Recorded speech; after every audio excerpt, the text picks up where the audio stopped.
The city lights flicker outside my window, casting long shadows across the room. I sit here, alone, with a glass of whiskey in my hand. The ice is long melted, diluting the drink, but I don't care. The taste doesn't matter. Nothing matters anymore. My name is Adrian Blackwood, and tonight, my world shattered. It started with a text. A simple, innocent notification on my phone. But the words were anything but innocent. I need to talk to you. It's important. It was from my wife, Isabella. She was supposed to be at a work conference in another city. But something in her tone, something in those few words, made my stomach twist. I called her immediately. She picked up on the third ring, her voice trembling. Adrian, I can't do this anymore. Do what? I asked, my heart pounding. There was a long pause. Then, she said the words that changed everything. I've been seeing someone else. The room spun. I gripped the edge of the table to steady myself. What are you talking about? I demanded, my voice rising. I'm sorry, she whispered. I never meant for this to happen. But I can't keep lying to you. I don't remember how the conversation ended. All I remember is the crushing weight of her words. The betrayal. The pain. I poured myself another drink, trying to numb the emotions raging inside me. But it didn't work. Nothing could erase the image of her, my wife, the woman I loved, with someone else. The next few hours were a blur.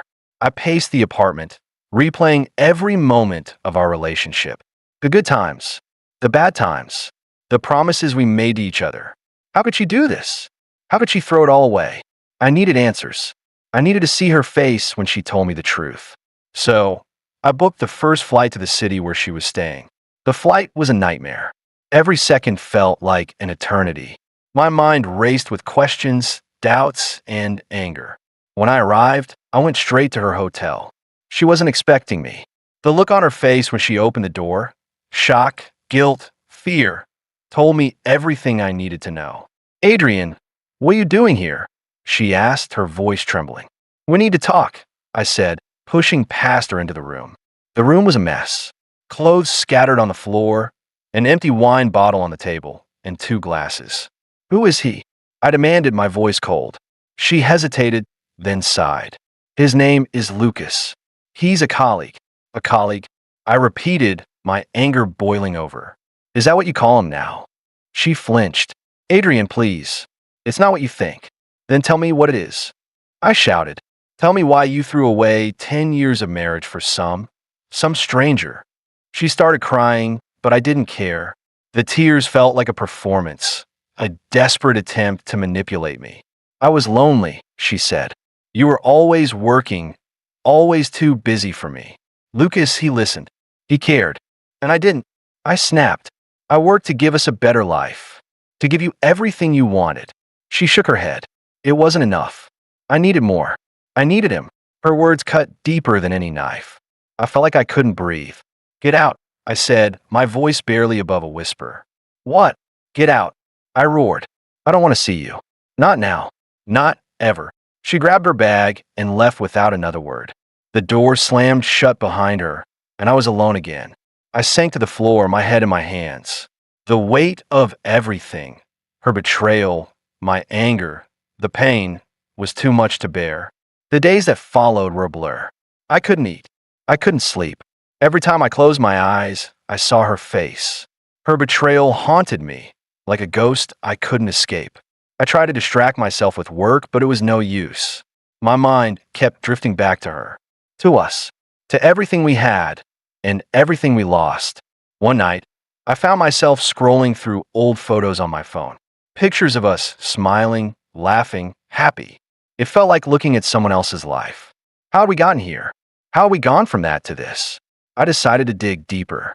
I needed to understand what had gone wrong. So, I started piecing together the timeline of her affair. It wasn't easy. Every detail I uncovered felt like a punch to the gut.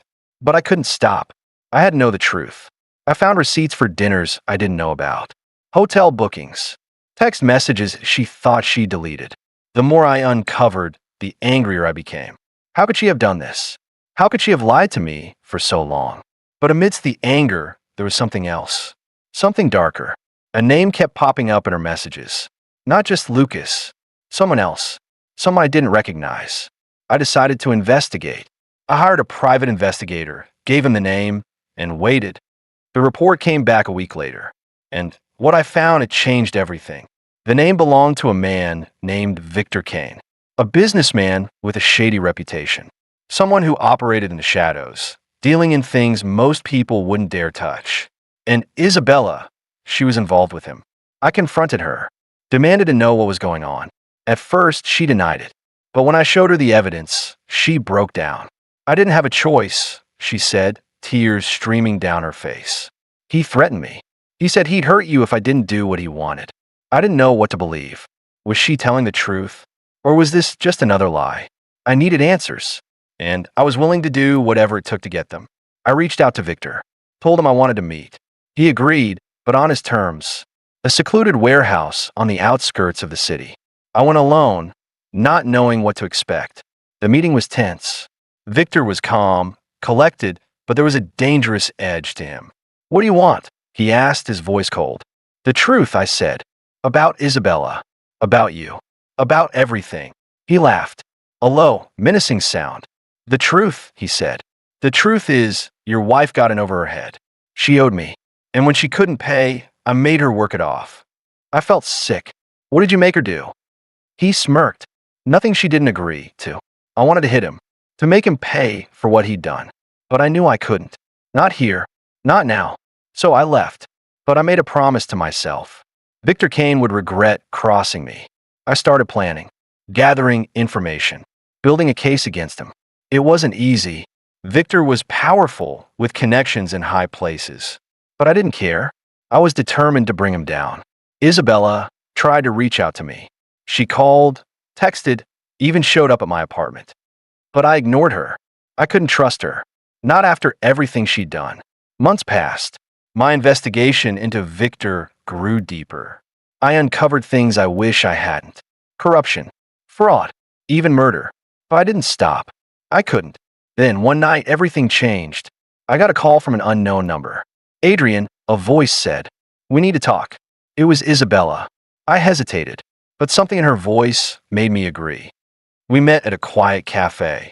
She looked different, tired, haunted. "I'm in trouble," she said. "Victor, he's after me." I didn't know what to say.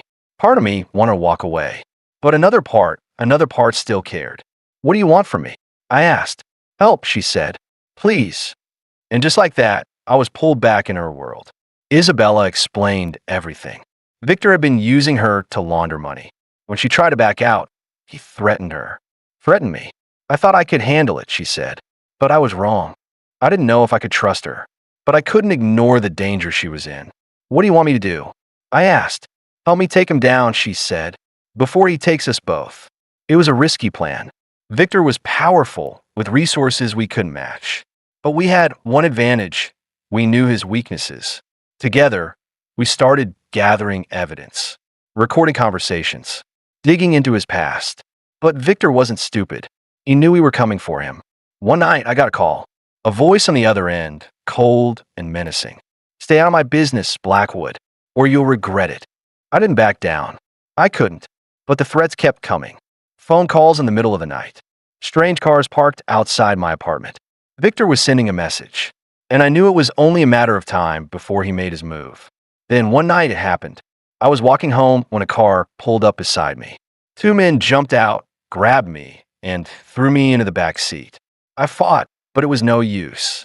They were too strong. They took me to an abandoned warehouse.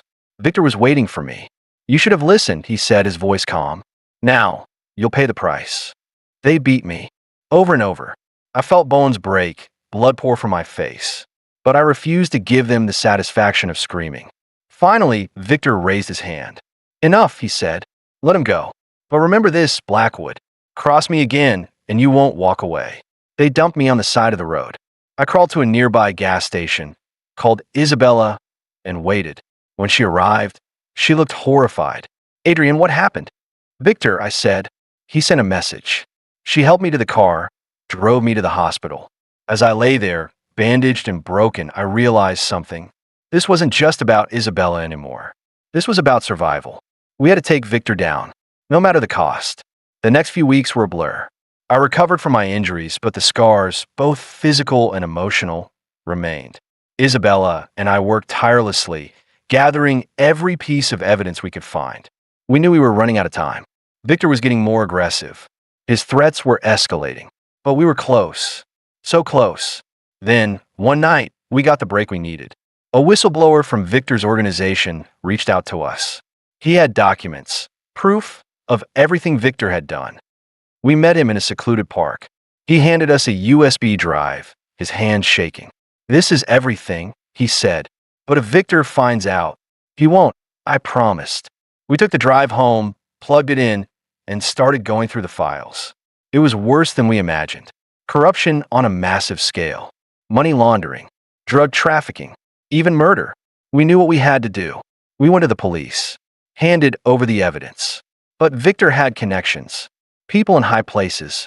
The investigation dragged on. Weeks turned into months. And then, one day it happened. Victor was arrested. It was all over the news. The fall of Victor Kane. But for us, it wasn't over. Victor's associates were still out there. And they weren't happy. We had to disappear. Start over. Isabella and I moved to a small town far from the city. It wasn't easy. The trust between us was broken. But we were trying. And maybe, just maybe, that was enough. Life in the small town was quiet. Too quiet. After years of chaos, the stillness felt unnatural. Isabella and I barely spoke. We moved around each other like ghosts, haunted by the past. But one night, everything changed.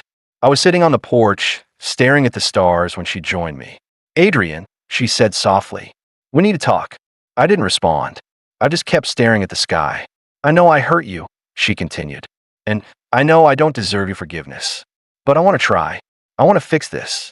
I turned to her, my heart heavy. "Ow, Isabella, how do we fix something that's so broken?" She hesitated, then reached for my hand. "We start by being honest. About everything." And so we talked. For hours. About the affair. About Victor. About the mistakes we'd both made. It wasn't easy. There were tears, anger, pain. But for the first time in months, I felt like we were finally being real with each other. As the weeks passed, things slowly started to improve. We began to rebuild the trust that had been shattered. But just as we were starting to find our footing, the past came knocking. It started with a letter. No return address. Just my name scrawled on the envelope. Inside was a single sentence. "You thought you could escape me?" My blood ran cold. I knew who it was from. Victor. Somehow, he'd found us. I showed the letter to Isabella. Her face paled. "What do we do?" she asked, her voice trembling. "We stay calm," I said, though I didn't feel calm. "We'll figure this out." But the letters kept coming, each one more threatening than the last. Then, one night, the phone rang. I picked it up, and a familiar voice spoke. "Did you really think you could hide from me, Blackwood?" It was Victor. "What do you want?" I demanded, trying to keep my voice steady. "I want you to suffer," he said. "Just like you made me suffer." The line went dead. I turned to Isabella. "We need to leave. Now." We packed our bags and left in the middle of the night. But Victor was always one step ahead. As we drove down a deserted road, a car appeared behind us. It sped up, trying to force us off the road. I swerved, barely avoiding a collision. "Hold on," I shouted to Isabella. The car chased us for miles. Finally, I managed to lose them by taking a series of back roads. But I knew it was only a matter of time before they found us again. We found a motel in the next town and checked in under fake names. As we sat in the dimly lit room, I realized we couldn't keep running. We had to fight back. The next morning, I called an old friend, a private investigator I'd worked with before. "I need your help," I said. "Victor Kane is after us." There was a pause. Then he said, "I'll see what I can do." Over the next few days, we gathered information. We learned that Victor had been released on bail. He was using his connections to track us down. But we had a plan. We reached out to the whistleblower who had helped us before. "We need your help again," I said. "Victor is after us." He hesitated, then agreed. "But this is the last time," he said. "I can't keep risking my life." With his help, we gathered enough evidence to expose Victor's entire operation. But we knew we had to be careful. One wrong move, and it could all fall apart. We sent the evidence to the authorities and the media. Within hours, it was everywhere. Victor's empire began to crumble. But Victor wasn't going down without a fight. He called me one last time. "You think you've won?" he snarled. "This isn't over." The next day, Victor was arrested again. This time, there was no bail. But the damage had been done. Isabella and I were left picking up the pieces. We had survived, but what cost? As we sat in the motel room, I turned to her. What now? I asked. She took my hand. We start over. Together. And so we did. We moved to a new town, changed our names, and tried to leave the past behind. But the scars remained. Over time, we began to heal. We rebuilt our lives one day at a time. And though the road was long, we walked it together. Months turned into years. Isabella and I settled into a new life, far from the chaos of our past. We bought a small house on the outskirts of a quiet town. It wasn't much, but it was ours. For the first time in a long time, I felt safe. But safety, I soon learned, was an illusion. One evening, as I was coming home from work, I noticed a car parked down the street. It was black, with tinted windows, and it had been there for 3 days. I tried to shake off the feeling of unease. Maybe it was nothing, but deep down I knew better. Victor might have been behind bars, but his network was vast, and someone was watching us. I didn't tell Isabella. She had been through enough. Instead, I started taking precautions. I installed security cameras around the house, changed our routines, but the car kept coming back. One night, I decided to confront them. I waited until dark, then walked down the street, my heart pounding. As I approached the car, the window rolled down. Adrian Blackwood, a voice said, "We need to talk." It wasn't Victor. It was someone worse. The man introduced himself as Marcus Kane, Victor's brother. "Victor may be gone," he said, his voice cold. "But the Kane family isn't, and you owe us." I felt a chill run down my spine. "What do you want?" I asked, trying to keep my voice steady. "Revenge," he said simply. I knew then that our nightmare wasn't over. It was just beginning. I went home and told Isabella everything. She listened in silence, her face pale. "What do we do?" she asked finally. "We fight," I said. "We don't have a choice." Over the next few weeks, we prepared for the worst. We reached out to old contacts, gathered resources, and made a plan. But Marcus was always one step ahead. One night, they broke into our house. Isabella and I were ready.